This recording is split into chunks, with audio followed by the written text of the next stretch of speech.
comment réconcilier l'écologie et le social, comment concilier les deux, et surtout, est-ce que l'écologie, elle peut être populaire aujourd'hui? Oui, il y a une donnée qui me paraît être absente de ce débat-là, c'est que les 10% les plus riches dans ce pays, ils émettent 8 fois plus de carbone que les foyers les plus modestes.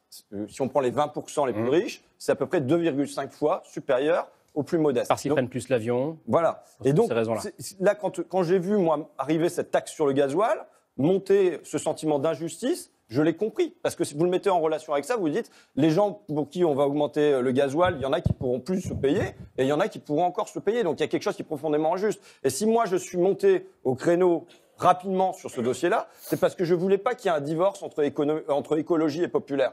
Je pensais qu'il y avait le moyen, et je pense toujours qu'il y a le moyen de concilier les deux, mais c'est le consommer moins, répartir mieux. C'est Hervé Kempf qui a cette formule-là. Il dit consommer moins, répartir mieux. Le volet vert, c'est oui, il va falloir moins consommer parce qu'il faut instaurer des limites, parce que le monde est fini, parce que la croissance infinie, ça ne pourra pas exister. Mais il faut commencer par répartir mieux, c'est-à-dire que c'est le sommet, d'abord, qui doit montrer l'exemple. Et on fait diminuer la pyramide des revenus, on fait diminuer la pyramide de ce qu'il appelle la rivalité ostentatoire. Hier matin, donc, je me trouvais dans ce car pour aller à Paris avec les gens d'Albert, de Flixecourt, de Doulan. Bon, c'était ma journée pour marquer le coup que je ne voulais pas cette écologie antipopulaire. Le soir, je suis allé à Los Angoel.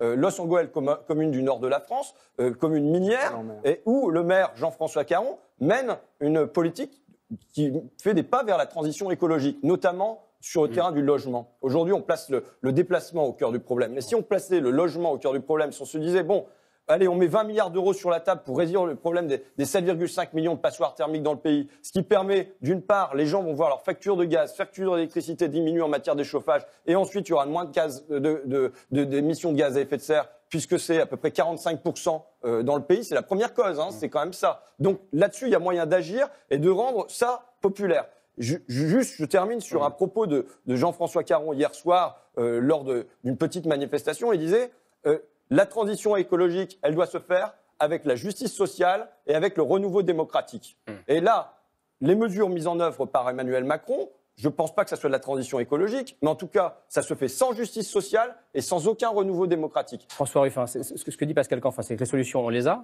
vous en proposez, Pascal Canfin en propose, et elles ne sont pas appliquées. Bon, alors moi je pense qu'il faut être modeste, on a des solutions sur une partie des problèmes. Il faut voir que l'enjeu environnemental est un enjeu tellement massif. Et mondial. Oui, mais au-delà de ça, même si elle était nationale, ce dont on parle, c'est des possibilités d'effondrement de notre système. Quand on parle de transition, c'est gentil encore, mais voilà, c'est tout. Pour moi, on devrait y avoir aujourd'hui, puisqu'on parle de Bercy, tous les dossiers passent par Bercy.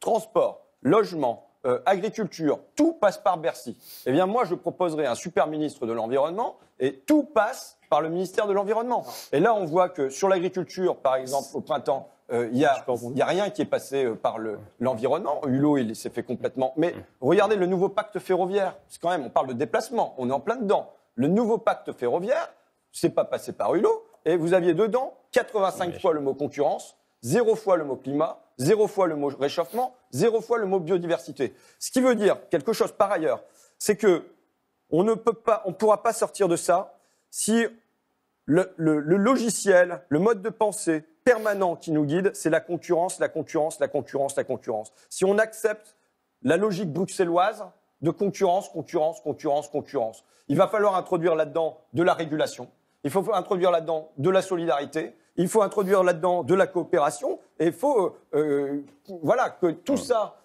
parce que là, en l'occurrence, pourquoi on ne met pas les 20 milliards? Pourquoi on met les 20 milliards sur un crédit d'impôt compétitivité emploi doublé cette année, 40 milliards d'euros, et pourquoi on ne le met pas là-dessus? Parce qu'on est dans une logique de pure... Il faut que les entreprises soient concurrentes entre elles, et puis c'est comme ça qu'on parviendra au meilleur des mondes environnemental et ainsi de suite. C'est pas des expériences de psychologie politique. On met des gens autour d'une table, on leur donne 100 euros, on leur demande combien vous voulez mettre dans le pot commun.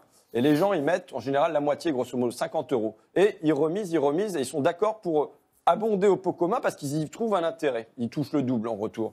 Et puis, il y a un moment où il y en a certains qui se mettent à tricher au milieu du truc. Et tout le monde se décourage, est écœuré, veut plus mettre au pot commun. Et ce qui remet quelque chose d'à plat, c'est une sanction. Et une sanction qui sont mises contre les tricheurs. Et à partir de ce moment-là, tout le monde est d'accord pour abonder de nouveau au pot commun. Aujourd'hui, ce qui se passe, c'est qu'il y a des tricheurs, et ils sont au sommet ils sont au sommet de la hiérarchie sociale et ils ne sont pas sanctionnés. Résultat, ça écœure tout le monde de mettre au pot commun.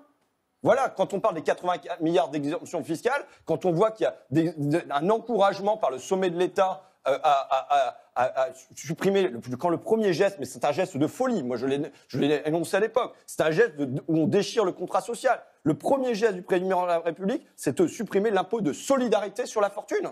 À un moment où les plus riches, les 5% plus grandes fortunes de ce pays ont vu leur fortune multipliée par 7 en 20 ans.